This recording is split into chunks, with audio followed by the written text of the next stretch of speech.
Hello दोस्तों, मैं हूं अमरदीप सिंह। आप सभी का स्वागत करता हूं अपने यूट्यूब चैनल सीजीपीएससी नॉलेज में।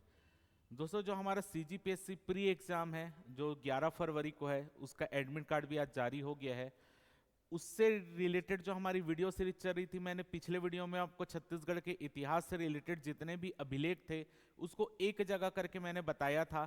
आज की क्लास में मैं आपको छत्तीसगढ़ के इतिहास में जितने भी शासक रहे हैं उनके जो जो सिक्के मिले हैं, वो सिक्के कहाँ से मिले हैं, और उस सिक्कों में अगर कुछ विशेषता है तो उन सिक्कों की क्या विशेषता है, वो सब चीज हम आज की क्लास में एक ही जगह सब कवर करने वाले हैं। ऐसी क्लास भी आपको YouTube में अभी नहीं दिखेगी। ये आपको जितनी भी चीजें पूरा एक जगह सम अप करके यहाँ पर मैं वीडियो आपके लिए लेकर आया हूँ, ताकि आपको जाते समय केवल एक बार नजर मारना पड़ेगा और उसके बाद आपको जितने भी सिक्के या अभिलेख ये सब चीजें जो है वो आपका एक ही जगह अगर 10-15 मिनट देंगे आपकी तैयारी हो जाएगा। और अभी के पेपर के पैटर्न के हिसाब से यहाँ से लगातार क्वेश्चन पेपर में बन रहे हैं, तो ये पार्ट आपके लिए काफी ज्यादा इंपॉर्टेंट होगा, तो इसको अच्छे से नोट कीजिएगा। और अगर आपको वीडियो पसंद आ रहा होगा तो वीडियो को जरूर लाइक करेंगे, अपने दोस्तों में ज्यादा से ज्यादा शेयर करेंगे, और अगर आप चैनल में नए हैं तो चैनल को सब्सक्राइब भी कर लीजिएगा। चलिए स्टार्ट करते हैं हम। सबसे पहले हम यहां पर देखते हैं छत्तीसगढ़ में प्राप्त प्राचीन कालीन सिक्के। छत्तीसगढ़ में कौन कौन से प्राप्त प्राचीन कालीन सिक्के हैं, तो सबसे पहले ये अभी हाल ही में पेपर में क्वेश्चन आ रहे हैं ये बार बार, तो याद रखिएगा। मल्हार में पुरातात्विक उत्खनन के दौरान ईसा की दूसरी सदी का, यानी ईसा की दूसरी शताब्दी का सती का ब्राह्मी लिपि में आलेखित एक मुद्रा मिली है जिसमें गामस कोसली लिखा हुआ है। पेपर में क्या क्वेश्चन आया था, गामस कोसली लिखा हुआ जो आपका सिक्का है, मुद्रा है, वो कहां से मिला है? मल्हार से मिला है। दूसरा आपसे पूछा गया था कि जो गामस कोसली लिखा हुआ है वो कौन सी लिपि में लिखा हुआ है? ब्राह्मी लिपि में लिखा हुआ है। तो ये दोनों ही क्वेश्चन पेपर में आ चुका है, जो पीएससी करंट में पेपर लिए दोनों क्वेश्चन पूछा है। गामस कोसली सिक्का कहां मिला है? मल्हार में मिला है। ईसा की दूसरी सती का सिक्का है। और तीसरी इंपॉर्टेंट चीज, ये कौन सी लिपि में है? ब्राह्मी लिपि में लिखा हुआ सिक्का है, ये चीज याद रखिएगा। चलिए अब हम देखते हैं कि छत्तीसगढ़ में मौर्यकालीन सिक्के कहां मिले हैं। तो छत्तीसगढ़ में जो मौर्यकालीन जितने भी सिक्के हैं वो चांदी के सिक्के हैं, और चांदी के सिक्के जो मौर्यकालीन सिक्के हमको कहां कहां मिले हैं? तो अकलतरा में मिले हैं, ठठारी में मिले हैं, बिलासपुर में मिले हैं, तारापुर में मिले हैं, और रायगढ़ में मिले हैं। और अभी हाल ही में जो पीएससी का पेपर हुआ था, जो मैंने आपको सॉल्व भी कराया था, उसमें भी एक क्वेश्चन पूछा गया था कि छत्तीसगढ़ में मौर्यकालीन सिक्के कहां कहां मिले हैं। तो अकलतरा, ठठारी, बिलासपुर, तारापुर और रायगढ़, इतने जगह आपको मौर्यकालीन सिक्के मिले, एक ही जगह मैंने सबको कवर कर दिया है। और याद रखिएगा, मौर्यकालीन जो सिक्के मिले हैं वो चांदी के सिक्के हैं, इसको भी याद रखिएगा। अगला हम देखते हैं सातवाहन शासकों के सिक्के। छत्तीसगढ़ में सातवाहन जो वंश का शासन था उसके सिक्के कहां कहां मिले हैं? तो सबसे पहले बालपुर में मिला है। बालपुर में किसका सिक्का मिला है? राजा अपीलक का तांबे का सिक्का मिला है, जो कि तीसरी शताब्दी का है। याद रखिएगा, राजा अपीलक का तांबे का सिक्का कहां से मिला है? बालपुर से मिला है, जो कि तीसरी शताब्दी का है। सेकंड नंबर पे बिलासपुर से हमको सिक्के मिले सातवाहन वंश के। किसका किसका मिला है? सतकर्णी का मिला है, वेदश्री का मिला है, अपीलक का मिला है, और कुंभ नामक शासक के भी सिक्के मिले हैं। तो याद रखिएगा, बिलासपुर में किसका किसका सिक्का मिला है? सतकर्णी का, वेदश्री का, अपीलक का, कुंभ का। ये चारों के सिक्के हमको बिलासपुर में मिले, और ये चारों सातवाहन वंश के शासक हैं।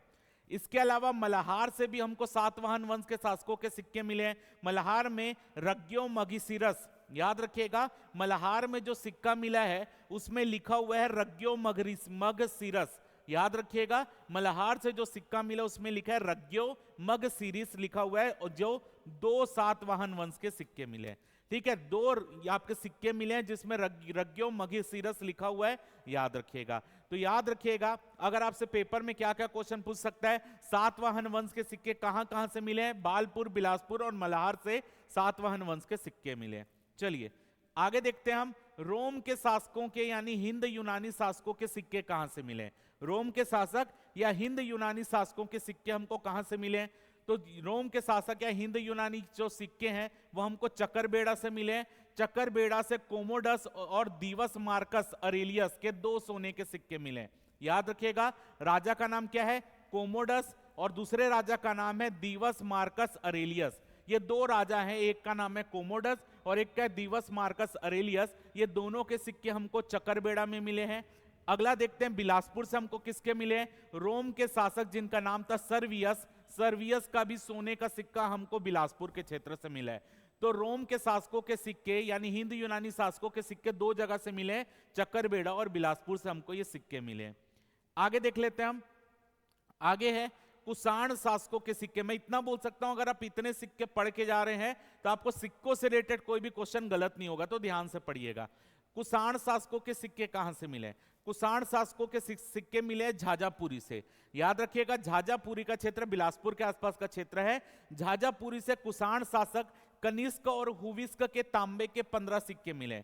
याद रखिएगा, झाजापुरी से कुषाण शासक कनिष्क और हुविस्क के तांबे के 15 सिक्के मिले। इसके अलावा बिलासपुर से तांबे का एक सिक्का मिला जो कि कुषाण वंश के शासकों का ही है। इसके अलावा मल्हार से एक सिक्का प्राप्त हुआ है जिसमें वेदश्री लिखा हुआ है, यानी वेदश्री का सिक्का हमको कहां से मिला है? मल्हार से मिला है, जो कि कुषाण वंश के शासक थे। इसके अलावा पेंडरवा से हमको मिला है योद्धे सिक्का। योद्धे यानी योद्धा। योद्धा किसको बोलते थे? योद्धे किसको बोलते थे? कुषाण वंश का शासन जहां पे था, अगर आप देखोगे पाकिस्तान के आसपास से कनिष्क का शासन चालू हुआ था, तो उत्तर पश्चिम सीमा प्रांत में ही भारत के क्या था? योद्धे रहते थे, जो यहां पर कुषाणों के साथ उनका हमला भी हुआ था, सब चीज चल रहा था। तो योद्धे का सिक्का कहां मिला है पूछा जाए तो योद्धे का सिक्का पेंडरवा में मिला है, याद रखिएगा। तो इतने सिक्के कुषाण वंश के शासकों के आसपास या उनके समकालीन सिक्के मिले हैं, ये इंपॉर्टेंट है। अगला हम देखते हैं शुंग राजवंश के सिक्के। शुंग राजवंश के सिक्के छत्तीसगढ़ में कहां मिले हैं? तो मल्हार में मिले हैं। मल्हार में वसुमित्र का तांबे का सिक्का मिला है। याद रखिएगा, मल्हार में वसुमित्र का तांबे का सिक्का मिला है जो कि ईसा पूर्व द्वितीय शताब्दी का है। और इसमें क्या क्या लिखा हुआ है? रजो रजो वसुमितस लिखा है। याद रखेंगे कि वसुमित्र का तांबे का सिक्का मिला है मल्हार से, जिसमें रजो रजो वसुमितस लिखा और साथ ही साथ सिक्के में घोड़े का चिन्ह अंकित है। ये आपके लिए इंपॉर्टेंट हो सकता है। सिक्के में किसका चिन्ह अंकित है? तो सिक्के में घोड़े का चिन्ह अंकित है। और ऐसा माना जाता है जब वसुमित्र के द्वारा अश्वमेध यज्ञ करवाया गया होगा तो उस समय उन्होंने इस सिक्के को जारी किया होगा, जिस कारण यहां पर घोड़े का चिन्ह अंकित किया गया है। और याद रखिएगा, ईसा पूर्व द्वितीय शताब्दी का यह सिक्का है जिसमें रजो रजो वसुमितस लिखा हुआ है। आगे देखते हैं मगध राजवंश का सिक्का। छत्तीसगढ़ में मल्हार के आसपास मगध राजवंश का भी शासन रहा है। मगध राजवंश का सिक्का हमको मल्हार से ही मिला है।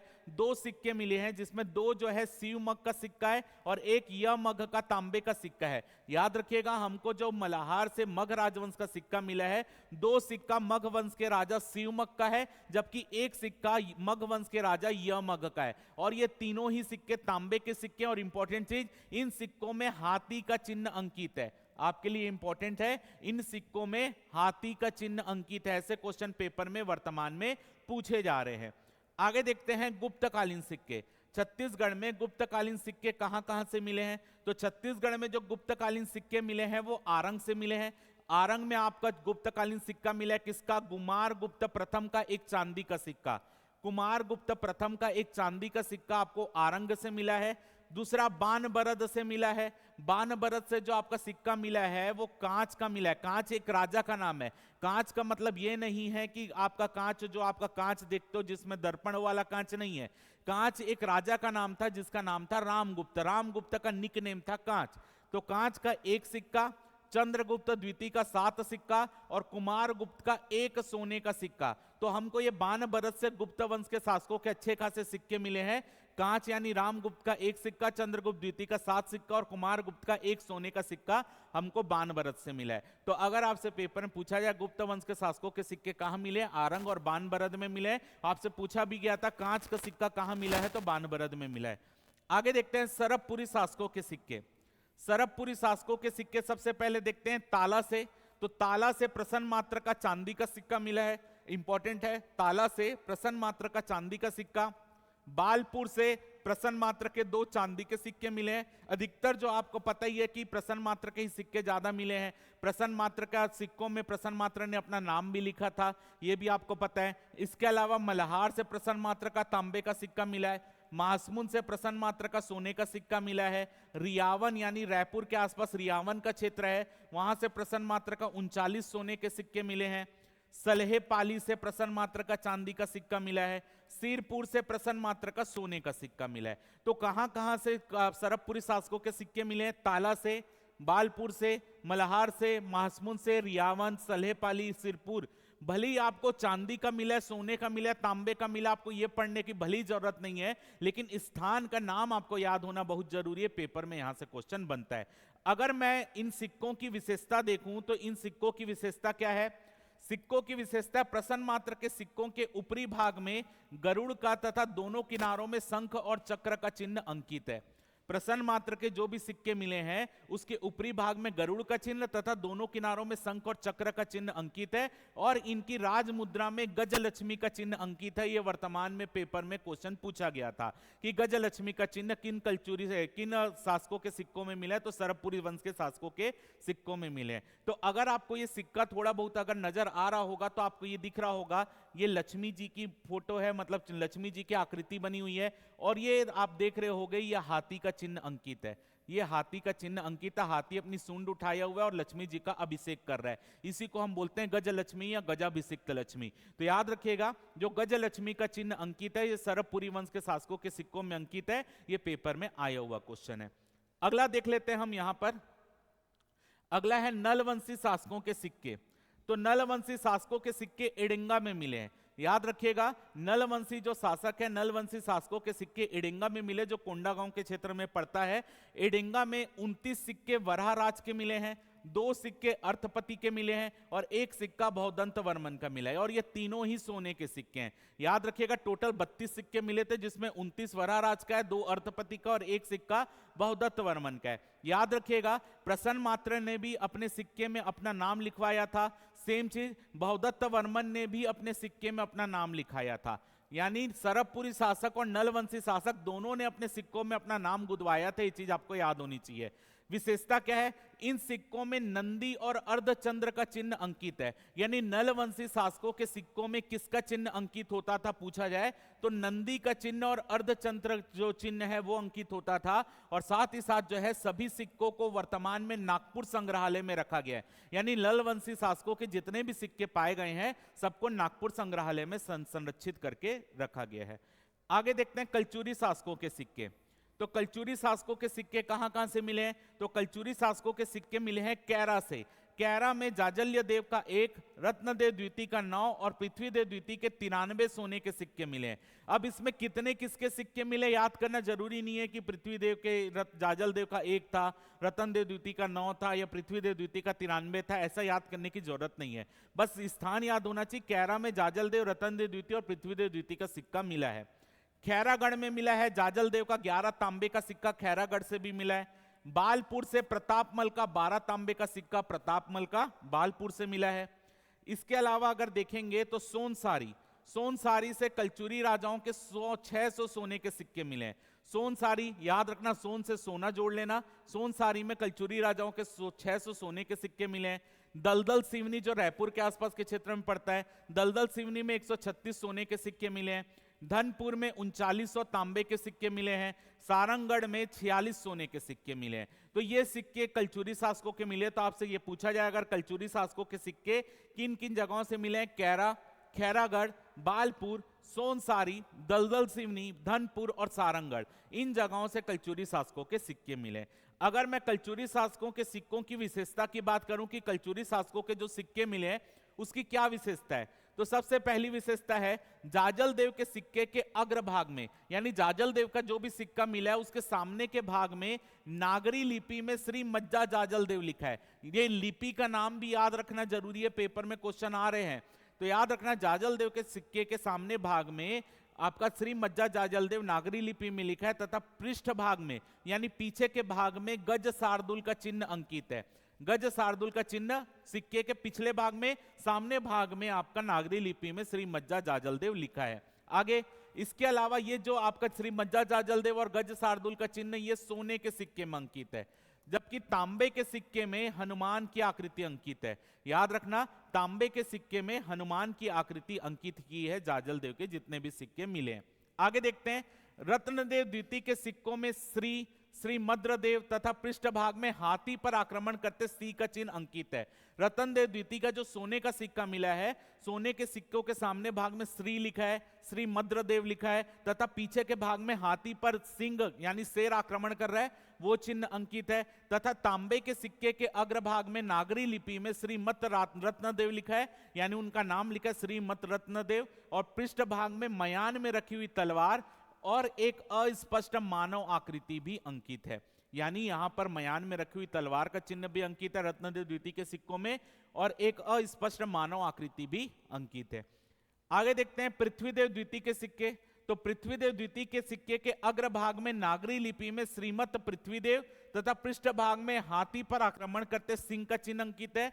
जबकि तांबे का सिक्का जो है पृथ्वीदेव द्वितीय का, उसके अग्रभाग में उनका नाम लिखा है और पृष्ठभाग में राक्षस को पैरों तले कुचलते हुए हनुमान तथा उनके पीछे सेवक का चिन्ह अंकित है। यानी पृथ्वीदेव द्वितीय के सिक्कों में भी हमको मानव आकृति मिल रही है, राक्षसों को पैरों तले कुचलते हनुमान जी की आकृति मिल रही है, तो ये पृथ्वीदेव द्वितीय के सिक्के में मिल रही है।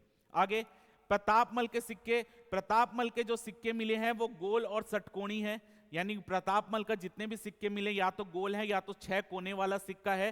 साथ ही साथ उसमें प्रताप मल्लदेव का नाम लिखा हुआ है और उसके पृष्ठभाग में तलवार और कुछ सिक्कों में सिंह का चिन्ह भी अंकित है। यानी प्रतापमल के भी सिक्कों में तलवार और सिंह का चिन्ह भी अंकित हमको मिलता है। तो इतने थे कलचुरी कालीन सिक्के और उसकी विशेषता।